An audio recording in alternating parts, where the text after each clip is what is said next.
오늘도 우리 기뻐하는 교회 예배 함께 하신 여러분들을 주님의 이름으로 환영하고 축복합니다. 우리 앞뒤 좌우에 계신 분들과 함께 인사하겠습니다. 보고 싶었습니다. 반갑습니다. 인사하겠습니다.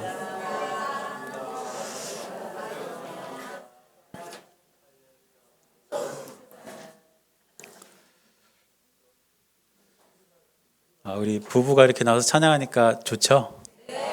네, 우리 교회는 우리 신집사님 부부 말고 다른 부부들도 많이 있습니다. 있다는 거니까 여러분 부담 갖지 마시고, 우리 집사님 부부께서 이제 새해 첫 주에 하나님께 이렇게 찬양을 하고 싶다고 말씀을 하셔가지고 연습을 거의 못 하셨어요. 거의 못 하셨는데도 이 정도 하면, 연습을 제대로 하면은 뭐 해외 공연을 다니셔야 될 정도니까 너무너무 감사합니다. 제가 연말 연초 이렇게 이제 지내면서 성탄절 때 이렇게 예배 드리고 또 뭐 송구영신 예배 때도 예배 드리고 그러다 보니까 여러분들을 일주일에 한두 번 뵙다가 굉장히 자주 뵙는 것 같아요. 그래서 굉장히 기분이 좋습니다. 네. 여러분들도 괜찮으신가요, 기분이? 네. 오늘도 이렇게 기쁜 마음으로 예배 드릴 때에 하나님께서 주시는 은혜가 우리 모두에게 있게 되시기를 주님의 이름으로 간절히 축원합니다. 오늘 이제 새해 첫 주인데 사람들은 새해가 되면 하나씩 누구나 결단하는 것들이 있습니다. 내가 올해에는 이것만큼은 꼭 해야 되겠다, 이렇게 결단하는 것들이 있죠. 저도 올 이 한 해를 시작하면서 결단한 것이 있습니다. 그게 뭐냐면 오늘 설교 제목과 같은 것들인데, 이 세대를 본받지 말아야 되겠다. 이게 저의 결단이고, 또 오늘 여러분들이 예배를 드리면서 여러분들의 결단이 될 수 있기도 바랍니다. 그러면 이제 생각하기를, 아니 목사님이 무슨 세상을 본받지 않는 거를 결단을 하나, 이렇게 생각하실 수도 있는데, 어떤 분이 그러더라고요. 목사도 사람이라고. 사람이기 때문에 자칫 잘못하면 세상적인 욕심을 부릴 수가 있습니다. 그래서 제가 올 한 해 시작하면서 내가 이 세대를 본받지 말고 하나님의 그 길을 진실하게 걸어가야 되겠다, 이런 결단을 했는데 여러분들에게도 동일한 은혜가 있게 되시기를 바랍니다. 근데 아까 제가 예배 드리기 전에 저 뒤에서 이제 예배 준비하면서 오늘 첫 주 예배잖아요. 올해 첫 주일 예배인데 몇 분이 오셨는지 이렇게 좀 세봤어요. 그랬더니 몇 분인지 아세요? 오늘 우리 예배 드린 원이? 예? 네. 태양이, 제인이, 윤설이까지 해서 69명. 여러분은 이렇게 박수 치시는데 저는 아쉽더라고요. 왜 아쉬울까요? 그 한 명 때문에. 근데 순간적으로 제가 깨달았어요. 내가 나를 안 셌구나. 그러니까 저까지 70명이에요. 그러면서 또 드는 생각이, 새해 첫 시작하면서 세대를 본받지 않겠다고 결단했으면서 목사가 숫자에 또 이렇게 영향을 받고 있구나, 그런 생각이 들었습니다. 우리가 자칫 잘못하면 우리가 세상을 본받기 쉽습니다. 그러나 우리가 정말 영적으로 정신을 바짝 차리고 올 한 해는 하나님께서 주시는 은혜 안에서 그 길만을 진실하게 걸어갈 수 있는 저와 여러분들의 삶이 될 수 있기를 바랍니다. 그래서 오늘 우리가 읽은 말씀에 보니까 12장 1절 말씀에, 그러므로 형제들아 내가 하나님의 모든 자비하심으로 너희를 권하노니 너희 몸을 하나님이 기뻐하시는 거룩한 산 제물로 드리라. 이는 너희가 드릴 영적 예배니라. 이렇게 말씀하고 있습니다. 여기서 영적 예배라는 것은 새 번역에서 보니까 합당한 예배, 또 공동 번역으로 번역된 성경에서는 진정한 예배, 이렇게 조금 더 쉽게 번역이 되어 있는데, 영적 예배는 우리가 진정한 마음으로, 진실한 마음으로 드리는 예배가 바로 영적 예배입니다. 여러분들이 올 한 해 하나님 앞에서 영적 예배, 진실하고 합당한 예배를 드리면서 누구보다도 하나님께 기쁨이 되는 삶을 살아가는 저와 여러분들의 삶이 될 수 있기를 주님의 이름으로 간절히 축원합니다. 그러기 위해서는 우리가 이 세대를 본받지 말아야 하고, 사도 바울 역시 이 세대를 본받지 말라는 말씀을 강력하게 선포하고 있는데, 오늘 이 본문 말씀을 중심으로 해서 저는 세 가지 질문을 여러분들과 함께 나누면서 그 질문에 대한 답들을 하나씩 찾아가려고 합니다. 첫 번째 질문은 뭐냐면, 이 세대의 특징은 무엇인가? 이 세대를 본받지 말라고 했는데 과연 이 세대의 특징은 뭔가? 그게 첫 번째 질문이고, 두 번째 질문은 무엇이냐면, 이 세대를 본받지 않으려면 그럼 어떻게 해야 되는가? 그리고 세 번째 질문은 무엇을 혹은 누구를 본받아야 하는가? 이 세대를 본받지 말라고 했으니까 그럼 누군가를 본받아야 될 텐데 누구를 본받아야 될 것인가? 이렇게 세 가지 질문을 하나씩 답을 찾아가 보려고 합니다. 먼저 첫째는 이 세대의 특징은 무엇인가 하는 것인데, 사도 바울은 갈라디아서 1장 4절에서 이 세대의 특징을 아주 명료하게 정의하고 있습니다. 그게 뭐냐면 악한 세대라는 거예요. 그래서 갈라디아서 1장 4절 말씀 보니까 그리스도께서 하나님 곧 우리 아버지의 뜻을 따라 이 악한 세대에서 우리를 건지시려고 우리 죄를 대속하기 위하여 자기 몸을 주셨으니, 이렇게 기록하고 있는 것을 볼 수가 있습니다. 사도 바울은 자신이 사역하고 있었던 그 시대를 악한 세대로 규정했고 그 세대를 본받지 말라 이렇게 이야기했는데, 그렇다면 바울이 살아가던 그 시대에는 과연 어떤 세대의 모습이 보였을까요? 당시에 로마는 전 세계를 움직이는 강력한 제국이었습니다. 그리고 이 로마에서는 황제를 신격화해서 황제를 숭배하는 사상이 그 지역에 항상 있었습니다. 그런데 이 황제 숭배 사상은 종교적인 이유라기보다는 정치적인 이유였습니다. 황제를 이렇게 신으로 받들고 또 어떤 종교 행위를 한다기보다 황제를 신으로 높이면서 그 황제에 대한 어떤 정치 권력을 이렇게 강하게 하는 그런 이유로 로마 황제를 신격화했다는 것이죠. 그래서 당시의 백성들은 종교적인 이유로 다른 신들을 많이 믿었습니다. 황제 앞에서도 절을 했지만 다른 신들을 많이 믿었다는 거예요. 그래서 여러분들 요즘에 이렇게 서점에 가보면 그리스 로마 신화 이런 책들이 있잖아요. 그 안에 담겨 있는 그 신들이 다 이때 나왔던 신들이에요. 그래서 이 로마는 그 사회 질서를 무너뜨리지 않는 이상 어떤 신이든지 다 용납을 했습니다. 그리고 그 신들을 믿는 그 믿음이 황제 숭배와 겹치지 않는 이상 다 이렇게 인정을 해줬다는 거예요. 그래서 그리스 로마 신화라는 그 안에 굉장히 많고 다양한 신들이 존재하는 겁니다. 그런데 당시의 백성들이 자신들이 믿을 신을 선택하는 기준이 있었습니다. 그게 뭐냐? 내가 믿게 될 그 신이 나에게 쓸모가 있느냐 없느냐.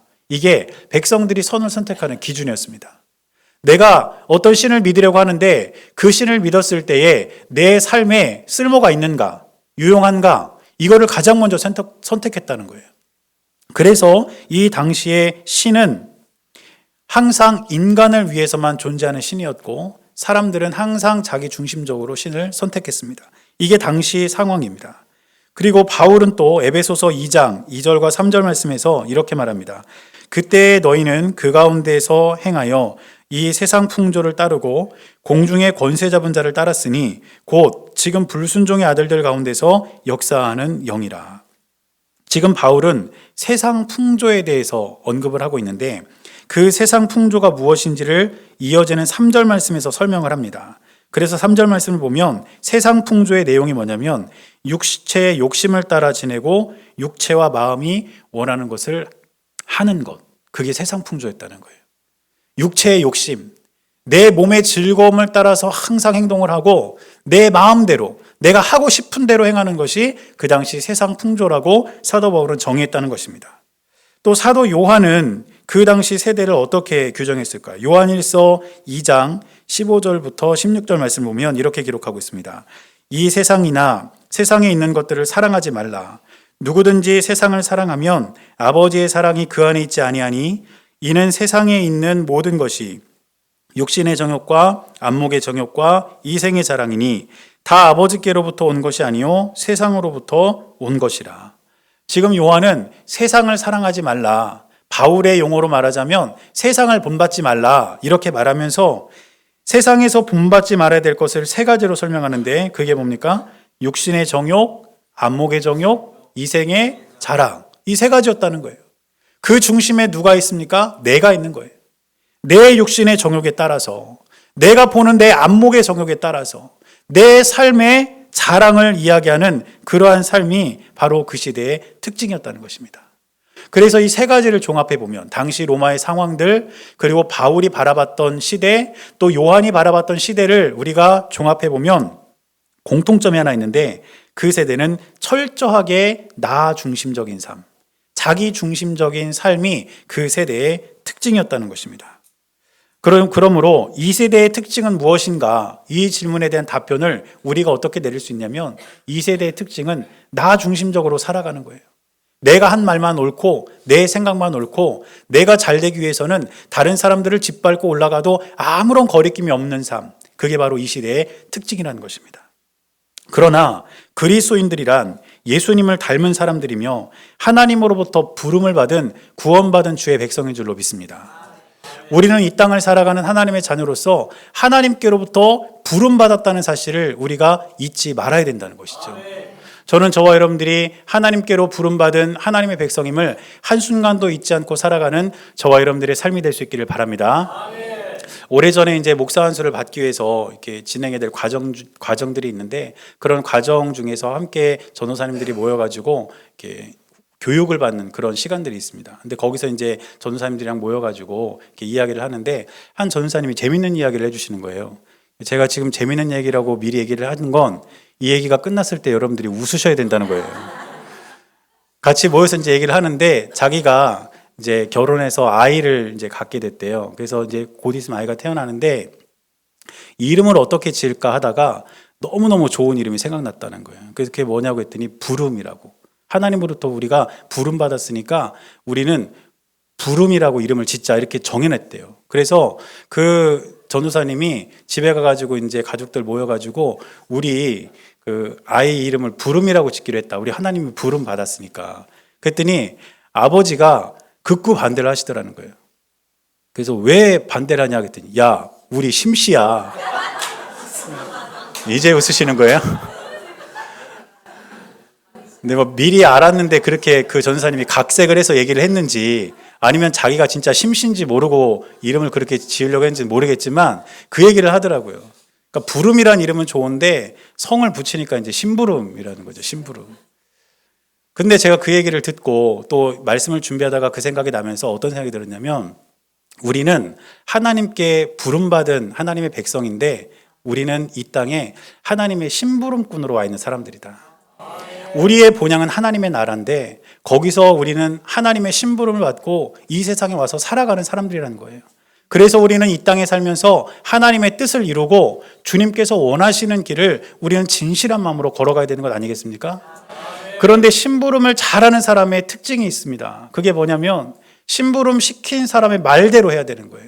자기 생각대로 하면 안 되고 심부름을 시킨 사람이 이야기한 대로 내가 심부름을 해야 그게 바람직한 심부름꾼이 아니겠습니까? 우리가 이 세대를 본받지 않는다는 것, 그것은 나 중심적으로 살아가는 것이 아니라 우리에게 심부름 보내신 하나님의 뜻을 우리의 마음 가운데 담고 그 주님을 신실한 마음으로 따라갈 수 있는 저와 여러분들의 삶이 되어야 할 줄로 믿습니다. 그러면 이렇게 이 세대의 특징이 나 중심적인 삶이라면 우리가 이러한 삶 속에서 어떻게 해야 하는가? 이게 우리가 풀어야 될 두 번째 질문입니다. 우리가 풀어야 될 두 번째 질문에 대한 답을 찾기 위해서 오늘 말씀을 한번 보면 2절 말씀 첫 부분에 너희는 이 세대를 본받지 말라 이렇게 시작하고 있는데 이 본받다라는 단어가 신약성경 헬라어 원어에는 쉬스케마티조 이런 단어를 쓰고 있습니다. 그런데 이 단어의 뜻은 뭐냐면 그냥 우리가 이해하는 본받다라는 말보다는 정해진 모양대로 찍어내다 이런 의미예요. 정해진 모양대로 찍어내다. 세상이 우리로 하여금 세상을 본받도록 한다는 이 의미는 뭐냐면 세상의 문화와 가치의 모양대로 우리를 그대로 찍어내는 거예요.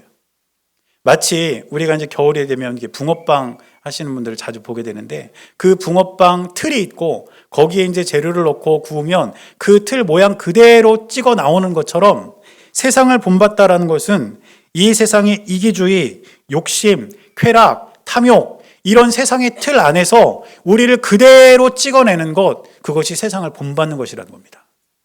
그런데 우리가 정신 차리지 않으면 우리가 이렇게 세상의 가치관과 세상의 모습대로 우리가 그렇게 이 세상을 살아가게 될 수 있다는 것이죠.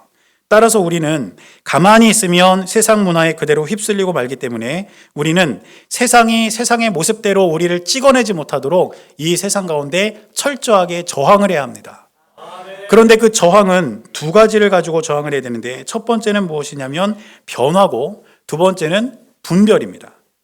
오늘 우리가 읽은 말씀 2절 계속해서 보니까 오직 마음을 새롭게 함으로 변화를 받아 이렇게 기록하고 있어요.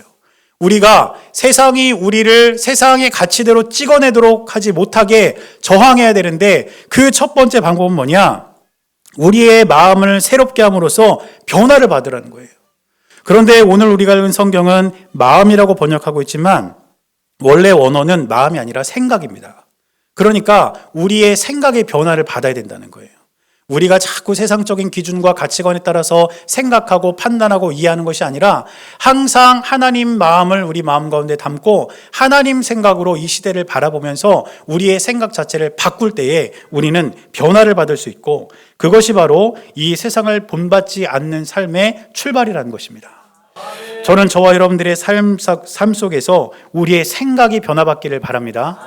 세상적인 가치관으로 생각하는 것이 아니라 하나님 나라 시선으로 모든 것을 바라보고 그 생각을 이 세상에 풀어냄으로 말미암아 우리는 이 세상에서 변화받은 주의 백성들이 될 수 있기를 주님의 이름으로 간절히 축원합니다. 그리고 두 번째 저항의 방법은 무엇이냐면 분별인데 이어지는 말씀 보니까 하나님의 선하시고 기뻐하시고 온전하신 뜻이 무엇인지 분별하도록 하라 이렇게 나옵니다. 우리가 이 세상을 어떻게 살아가야 되느냐? 철저하게 이 세상을 분별해야 된다는 거예요. 여러분 제가 그림 하나를 좀 보여드릴 텐데 앞에 한번 모니터를 보시겠어요? 네. 위에 있는 직선과 밑에 있는 직선 어떤 게 더 길어 보이시나요? 네, 밑에 게 더 길어 보이시죠? 네, 그런데 저 두 직선의 길이는 어떨까요? 같습니다. 네, 두 직선의 길이는 똑같은데 지금 우리 눈에 보기에는 두 직선의 길이가 밑에 게 더 길어 보인다는 거예요. 왜냐하면 양쪽에 이렇게 화살표 표시된 게 이렇게 서로 안쪽으로 보느냐 바깥쪽으로 보느냐 이거에 따라서 착시 현상을 일으키는 것인데 우리의 세상도 그렇다는 겁니다. 우리의 세상도 우리가 제대로 보지 못하도록 착각하도록 자꾸 우리의 마음을 흔든다는 거죠. 그러면 저 두 직선이 어떤 게 더 길고 짧은지를 우리가 확인하려면 뭐가 있어야 될까요? 그렇습니다. 자가 있어야 됩니다. 그래서 그 자를 가지고 저 직선의 길이를 재면 밑에 게 더 길어 보이는데 이거 똑같네 이렇게 우리가 분별할 수 있다는 것입니다. 저 문제를 풀 수 있는 기준이 자인 것처럼 우리 인생의 기준도 필요합니다. 우리의 삶에 있어서 참과 거짓을 분별하고 옳음과 그름을 분별할 수 있는 기준이 필요하다는 거예요. 그 기준이 뭐겠습니까? 하나님의 말씀입니다. 저는 저와 여러분들이 이 땅을 살아가면서 우리의 모든 삶 속에 하나님의 말씀을 기준으로 우리가 판단함으로써 이 세대의 옳고 그름을 바로 분별할 수 있는 주님의 귀한 자녀들이 될 수 있기를 주님의 이름으로 간절히 축원합니다. 그래서 이 세대에서 우리가 어떻게 해야 되는가? 이 질문에 대한 답은 무엇이냐면 우리를 세상의 가치대로 찍어내려 하는 이 세상에서 우리는 변화와 분별로 저항해야 된다. 이것이 두 번째 질문에 대한 답입니다. 마지막으로 세 번째 질문은 그렇다면 이 세대의 특징이 나 중심적인 악한 세상이고 그 세상에서 우리가 저항하면서 변화와 분별을 살아가야 된다면 그렇다면 우리가 그 세상에서 무엇을 혹은 누구를 본받아야 될 것인가? 이 질문에 대한 답은 어렵지 않습니다. 저는 저와 여러분들의 삶이 세상을 본받는 삶이 아니라 예수 그리스도를 본받는 저와 여러분들이 될 수 있기를 바랍니다. 성경에 보니까 예수님을 본받아야 한다. 주님을 본받아야 된다. 하나님을 본받아야 된다. 이런 말씀들이 굉장히 많이 나오더라고요. 특별히 로마서 15장 5절 말씀 보니까 이렇게 기록하고 있습니다. 이제 인내와 위로의 하나님이 너희로 그리스도 예수를 본받아 서로 뜻이 같게 하여 주사. 우리가 그리스도 예수를 본받고 이 세상을 살아가는 것, 그것이 악한 세대에서 승리할 수 있는 방법이라는 것입니다. 저와 여러분들은 우리가 예수 그리스도를 본받아 주님의 뜻을 이루어가는 하나님의 귀한 자녀들이 될 수 있기를 바랍니다. 그렇다면 예수님을 본받는다는 것이 과연 뭘까? 이어지는 6절 말씀을 보니까 이렇게 기록합니다.